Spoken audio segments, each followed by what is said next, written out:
and welcome everyone to the world of SEMStar online classes. I am Shubham Chopra, social science teacher.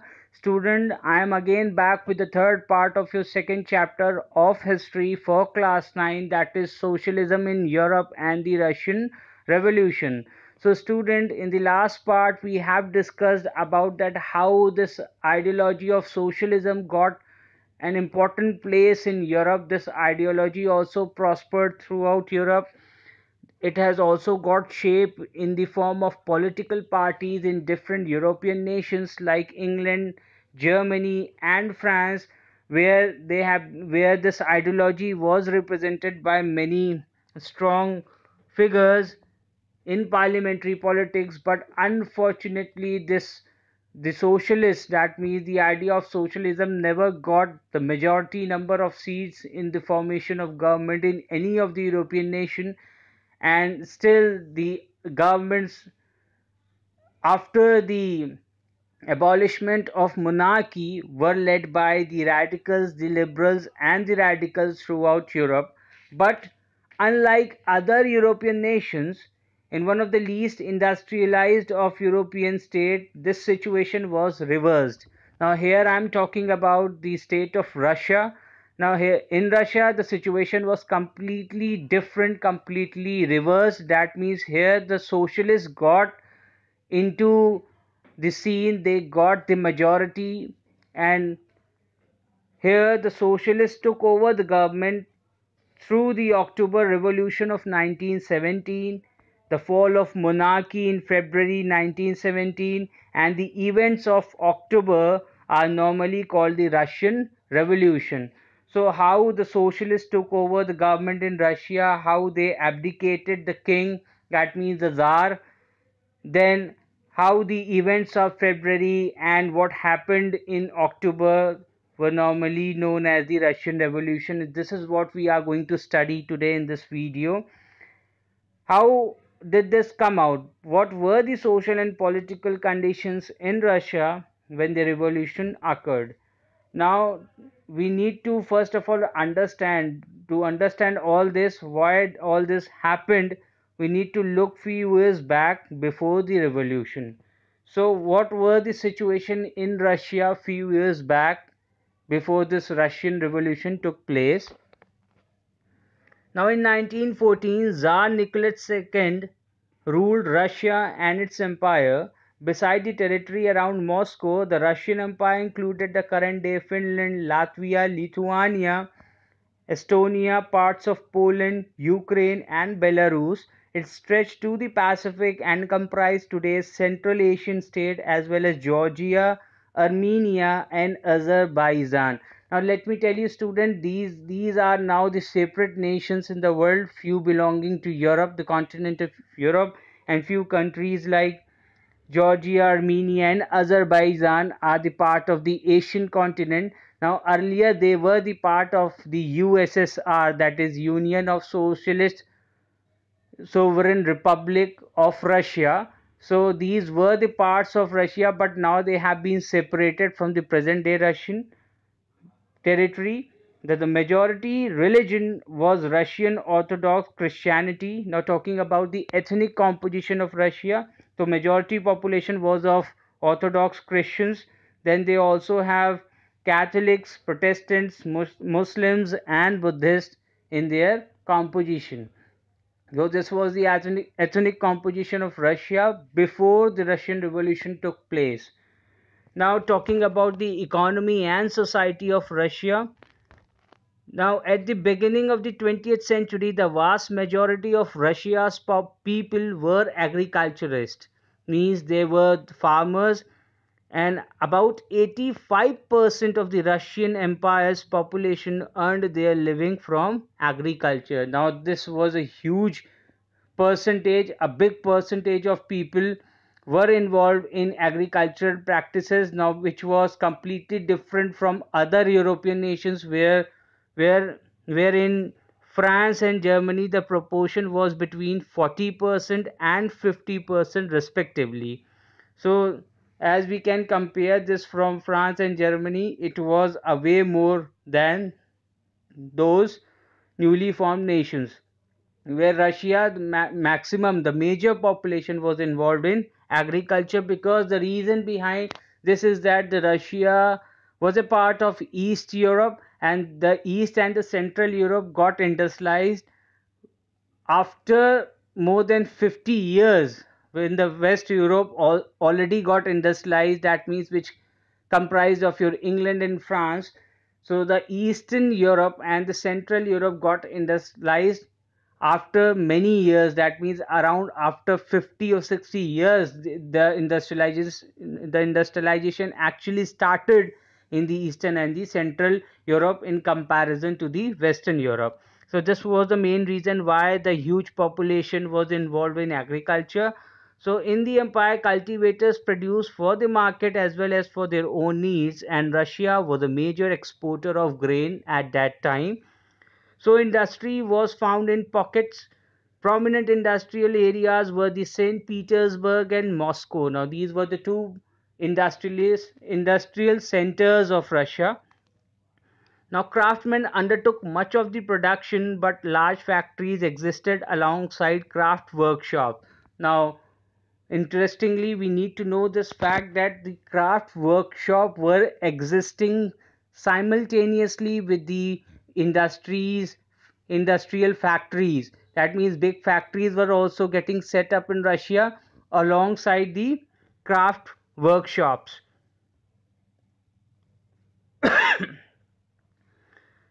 Most industries was the private property of industrialists. Government supervised large factories to ensure minimum wages and limited hours of work, but factory inspectors could not prevent rules being broken. Now, in craft units and small workshops, the working day was sometimes of 15 hours compared to 10 to 12 hours in factories. Accommodation varied from room to dormitories. Now, this was the condition of the workers who were working in those craft workshop and in industries. They have to work around 15 hours a day in those workshop and 10 to 12 hours in factories.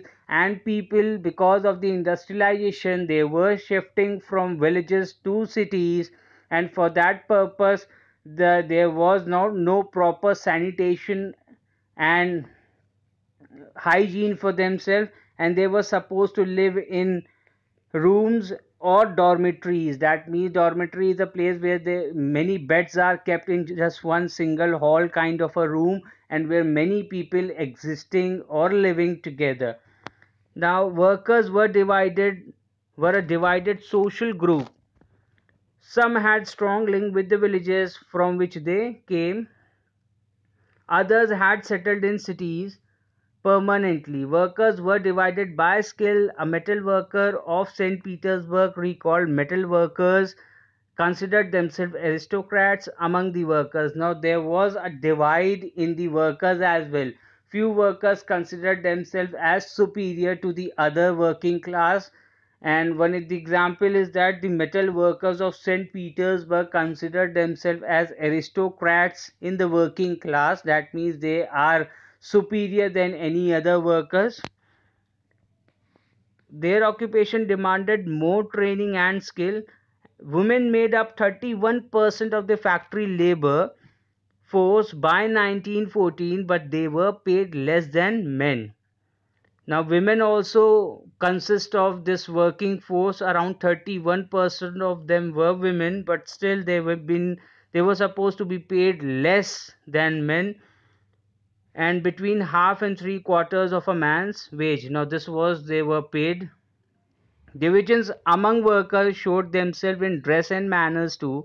Some workers formed association to help members in times of unemployment or financial hardship, but such associations were few. Now, despite divisions, workers did unite to strike work when they disagreed with employers about dismissals or work conditions. Now, even though they were having so much of dividation in terms of their manners, dress, food, eating habits, and even they were also categorized in a hierarchy where the metal workers were supposed to be placed themselves at the first place, and in comparison to the other workers who were working because their work required more training and more skill.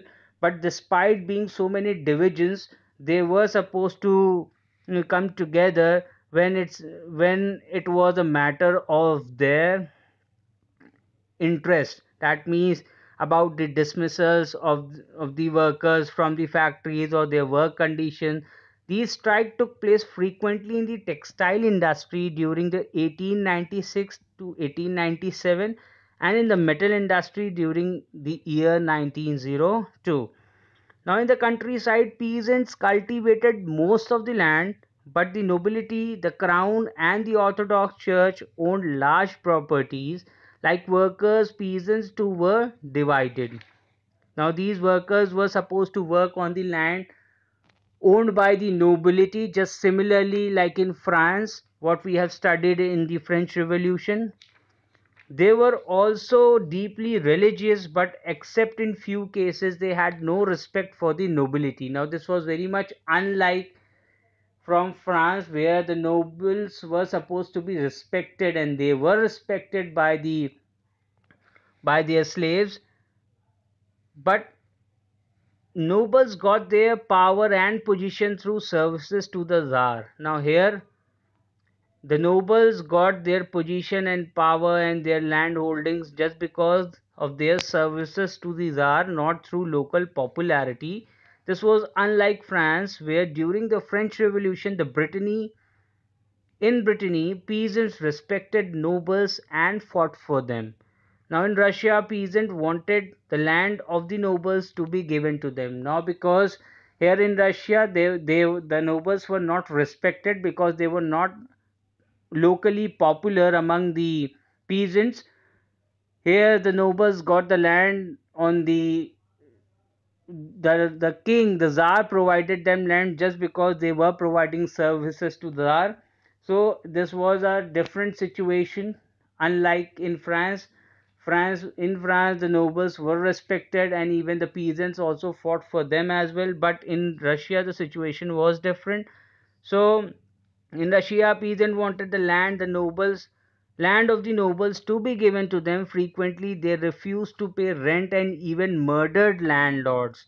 Now, in 1902, this occurred on a large scale in South Russia, and such incident took place all over Russia.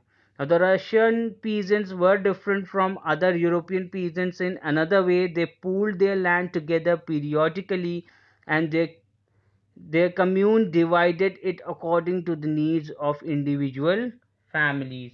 Now, in Russia, there was a different system which was supposed to be followed and which make them naturally socialist. Now, what the peasants were supposed to do in Russia, they were completely different from the European peasants. That means the peasant in rest of the Europe, they used to pool their land together periodically and their commune.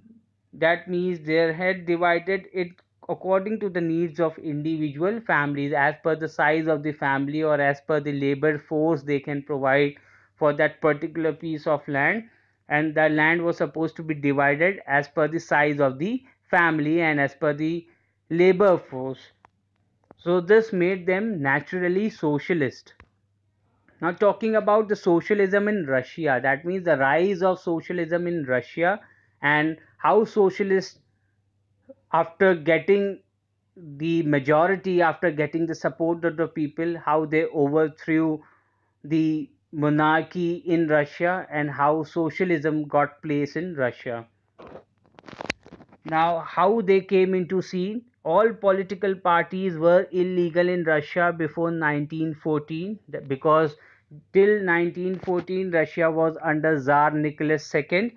The Russian Social Democratic Workers' Party was founded in 1898 by socialists who respected Marx ideas. That means Karl Marx, who is also known as the father of socialism. However, because of government policing, it had to operate as an illegal organization. It set up a newspaper, mobilized workers, and organized strikes. Now, some Russian socialists felt that the Russian peasant custom of dividing land periodically made them natural socialists, which I just discussed with you just now about this, that their pooling in of land made them natural socialists. So peasants, not workers, would be the main force of the revolution, and Russia could become a socialist more quickly than other countries. Socialists were active in the countryside through the late 19th century. So they were active, and because of this behavior of the peasants and the workers in Russia, they thought that socialism is very much natural to the Russian population. So they thought that, and they were very much active in promoting socialism through the late 19th century. They formed the Socialist Revolutionary Party in 1900.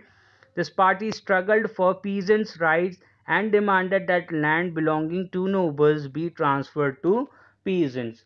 So these socialists, they supported the idea of the peasants, and this was the demand of the peasants from centuries, that the land which belonged to the nobles should be given to the peasants, and they should have collective ownership upon the land.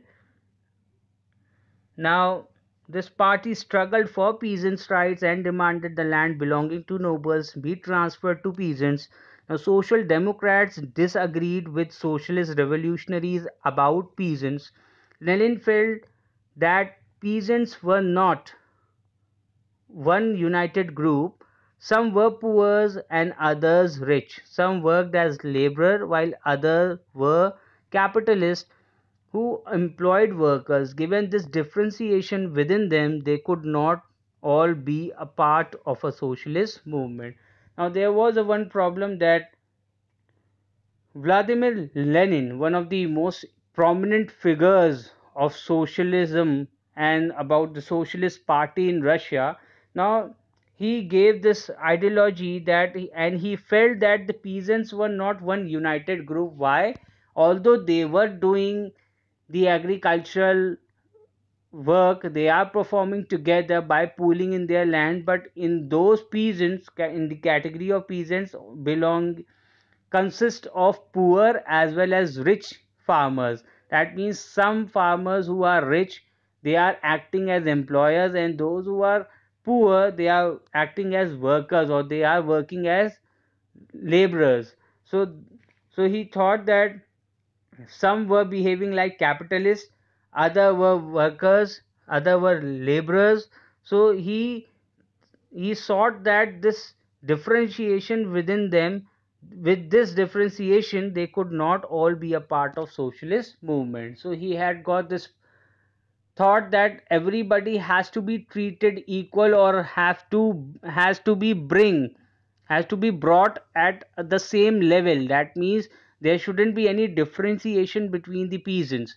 So this was his ideology, this was the Lenin, what he felt, that because of this differentiation they cannot become socialists. So because of this reason,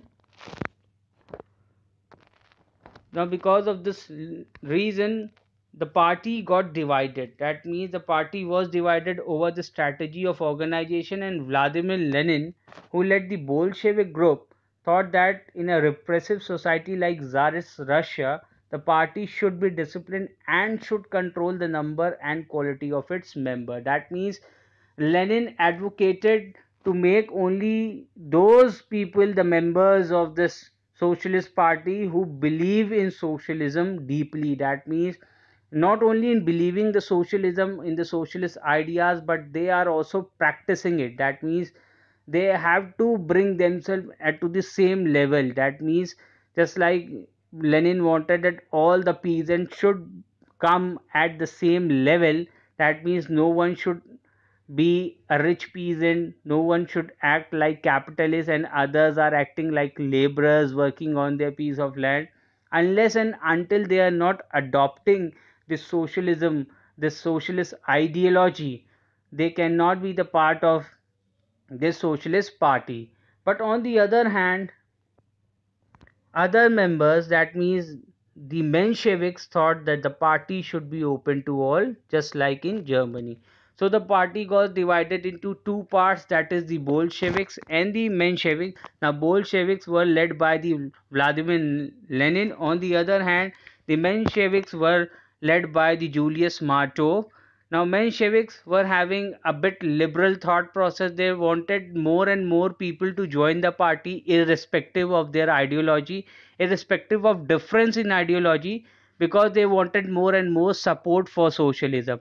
But on the other hand, Vladimir Lenin, who was leading the Bolshevik group, he wanted only those people in his party who are not only supporting the ideology of socialism, but they are also practicing it in real life. That means he wanted more aggressive socialists.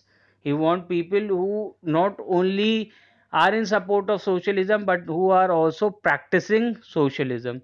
So student, today we are going to read till here only. In the next video we are going to read about that how the revolution started in Russia, and also about the First World War and the Russian Empire. Till then, keep learning, keep watching.